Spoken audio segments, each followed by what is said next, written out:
Hi అండి. 'రావణ్ చెరలో Sita' part 55. చూడన్నయ్య ఎలా చూస్తున్నాడో, ఏమైనా అంటాడేమో, కొంచెం నువ్వే రక్షించన్నయ్య అని రామ్‌ని హత్తుకుని అంటుంది సత్య. నీ ఎంకమ్మ నన్నే ఇరికిస్తున్నావు కదే, నీ పని చెప్తా చూడు అని కోపంగా సత్య వైపు చూస్తూ ఉంటే, సత్య పరిగెత్తుకుంటూ హాల్ అంతా కూడా తిరుగుతూ ఉంటుంది. ఆగవే రాక్షసి, నన్ను ఇరికించి భలే నాటకాలాడుతున్నావే, ఈరోజు నా చేతుల్లో అయిపోయావు చూడు అని సత్య వైపు ఫాస్ట్‌గా వస్తూ ఉంటే, సత్య సూర్యకి దొరకకుండా ఇంటి వెనక సైడ్‌కి పారిపోతూ ఉంది. వాళ్ళని చూసి చూడముచ్చటైన జంట అని అందరూ మనసులో అనుకుని, తొందరగా వీళ్ళకు పెళ్లి చేయాలి అని పెద్దవాళ్ళు అనుకుంటూ ఇక హాల్‌లో సెటిల్ అయ్యారు. ఇంకా సీత, రాధి, శృతి అయితే కిచెన్‌లోకి వెళ్ళిపోయి వంట చేస్తూ ఉన్నారు. అంటే సీత వంట చేస్తూ ఉంటే మిగతా ఇద్దరు హెల్ప్ చేస్తున్నారు లెండి.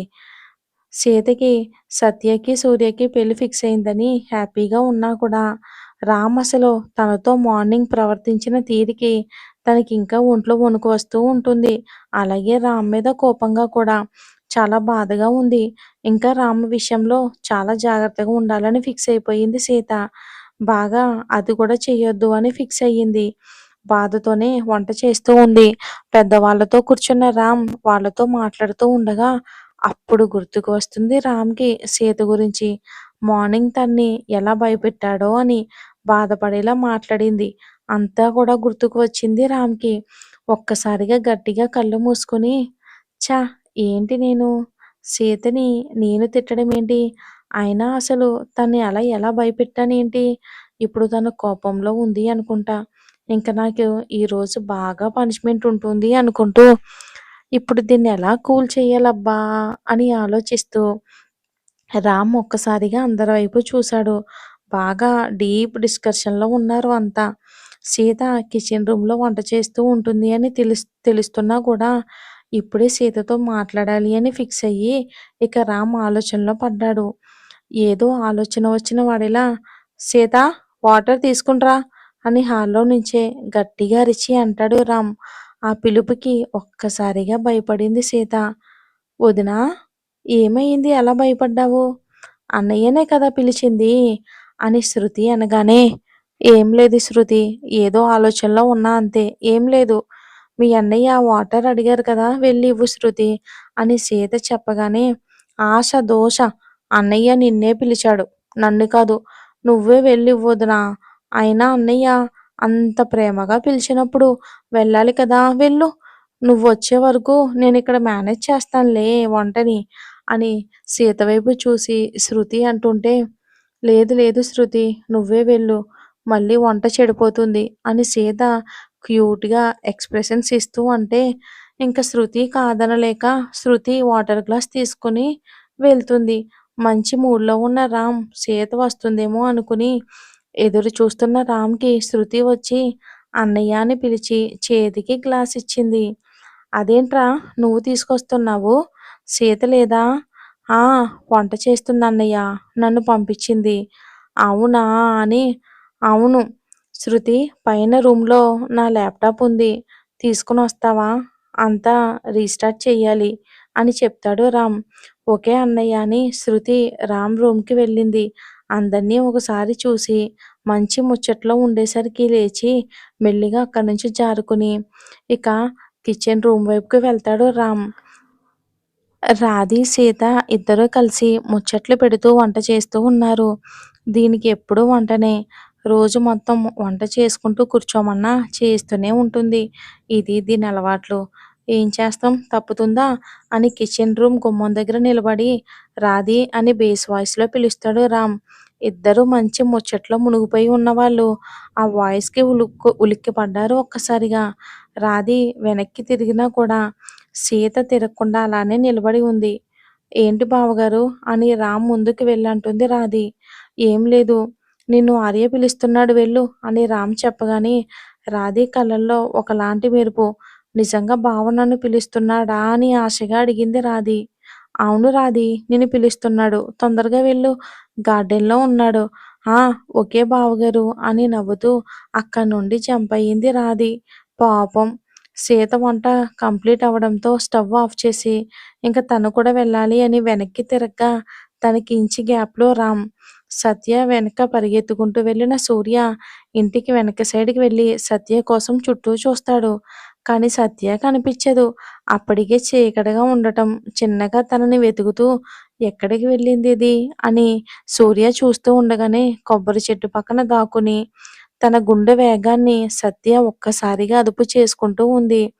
సత్య సూర్యకి కనిపించకుండా. అయినా ఎక్కడికి వెళ్ళిందబ్బా ఇది? చూడటానికి బక్కగా ఉన్నా ఇది నాకన్నా చాలా స్పీడు అని అనుకుంటూ చుట్టూ చూస్తున్నవాడు కొబ్బరి చెట్టుకి నక్కి నక్కి నిలబడ్డ సత్య చున్నీని గాలికి ఎగురుతూ కనిపించింది సూర్యకి. ఇది ఇక్కడ ఉందా? చెప్తా. ఈరోజు నా చేతుల్లో అయిపోయింది అని మనసులో అనుకుంటూ సూర్య మెల్లిగా అడుగులు అడుగు వేసుకుంటూ సత్య వెనక వైపుకి వెళ్ళాడు. ఆ చెట్టు పక్కన నిలబడి ఒక చిన్న తాడు తీసుకుని మెల్లిగా సత్య భుజం మీద వేశాడు సూర్య. అంతే ఇక సత్య ఏదో అనుకుని ఒక్కసారిగా ఉలిక్కిపడి ఆ అని గట్టిగా అరుస్తూ పక్కకి వచ్చి గెంతుతూ ఉంది భయంతో. ఏ మెంటల్ ఎందుకు అలా అరుస్తున్నావు? ఏమయ్యిందే? అని సూర్య ఏం తెలియనట్టు అడుగుతాడు. బావా బావా అది నా మీద ఏదో పడింది చూడు. నాకు నాకు భయంగా ఉంది. చూడు బావా అని సూర్యని గట్టిగా హత్తుకుపోయింది సత్య.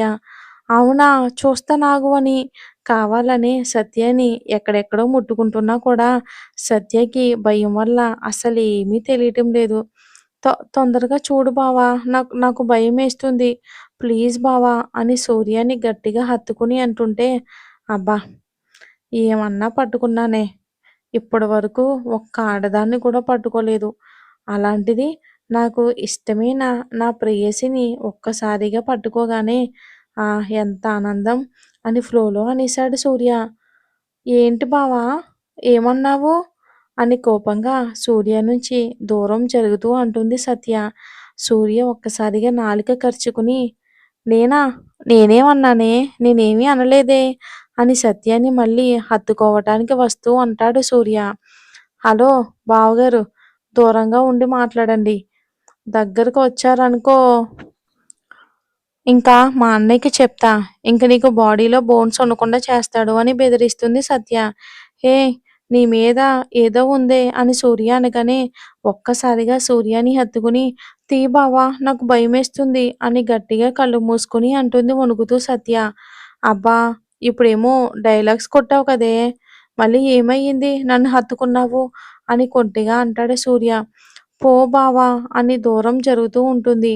సత్యాన్ని వెళ్ళనివ్వకుండా తనని గట్టిగా హత్తుకుని ఏమున్నావే అసలు నన్ను ఎంత టార్చర్ చేశావే నాకు చుక్కలు చూపించావు ఇప్పుడు హ్యాపీగా ఉందా నన్ను పెళ్లి చేసుకుంటున్నావుగా అని అంటాడు. నిన్ను కాక ఎవరిని చేసుకుంటా బావా నువ్వే కదా నా ప్రాణం. నీ ప్లేస్లో ఎవరొచ్చినా కూడా నెక్స్ట్ సెకండే నేను ప్రాణాలతో ఉండను బావా. ఇదే నా ఫైనల్ అని సూర్యాన్ని గట్టిగా హత్తుకుని అంటుంది సత్య. చాల్లే ఈ జన్మకిది చాలే. మనం తొందరగా పెళ్లి చేసుకొని ఇంకెవరికీ దొరకకుండా ఎత్తుకుపోయి సంవత్సరం తర్వాత మనం మన పిల్లలతో ఇంటికి వద్దాం. ఓకేనా అని అనగానే అదేంటి బావా సంవత్సరానికి పిల్లలు ఎలా వస్తారు? ఒక్కరే కదా పుడతారు అని అమాయకంగా అంటుంది సత్య. అంటే అది ట్విన్స్‌లే. ఛీ పో బావా నువ్వు మరీను అని సూర్యాని విడిపించుకుని అక్కడి నుంచి ఇంట్లోకి పరుగులు పెట్టింది సత్య సిగ్గుతో. ఈ సిగ్గు ఎక్కువ రోజులేమి ఉండదులే. తొందరలోనే చెరిపేస్తా అని నవ్వుకుంటూ ఇంట్లోకి వెళ్తాడు హ్యాపీగా సూర్య.